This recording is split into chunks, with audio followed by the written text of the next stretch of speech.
Depois de roupa trabalho, depois que todo nosso evento, nós decidimos para nós fazer handout grande para assim mostrar ao povo de Aruba também que nosso fundraising não é somente para fundraising que está escondido, mas que nós está mostrando também ao povo de Aruba uma tour e placa que nós recordamos trabalhando. É importante para sobre roupa viajar para escutar na comunidade que não sabe, mas de caso que não. Nós estamos sumamente agradecidos por cada florim que a gente está bem, que nós compramos, que nós stand, estamos atendendo os masquerade ball. E florim é agora que nós mira que 100% trabalhando back de nossa comunidade em diferentes instâncias e programas que é essencial para nossa comunidade. Esta coisa que ajuda jovens, muitos e até gente grande.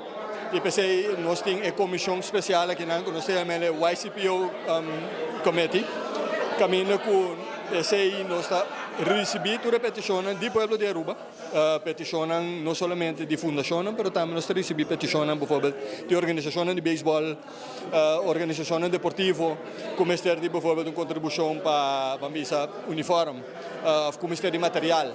Todo tipo de petições nós recebemos, nós estamos sentindo de grupo, nós estamos palavrar e nós estamos escutando o que eigenlijk é necessidade.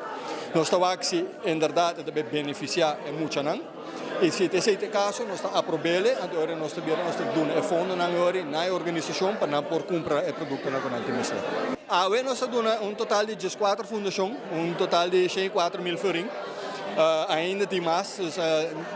Toda fundação que está escutando nós e que está bem nos via de 24horas.com manda você petição sobre nós somos uma fundação séria e nós queremos ajudar também especificamente se trata de muita nós parte mais primordial que nós queremos ajudar com ele. Nós manda você petição nós estamos behandelen, então nós estamos aprovando assim também nossa organização por ajudar no crescimento de muita. Kiwanis Club of Palm Beach, tem celebração de nos 40 anos de existência, a decidir de dar hands-on, que tu rende uma placa que nós recordar também da comunidade. Assim, que nos Masquerade Party celebra 25 anos e também nos fundraising tent que você está passando com a comida na temporada de carnaval. E agora nós sabemos que nós trabalhamos na comunidade.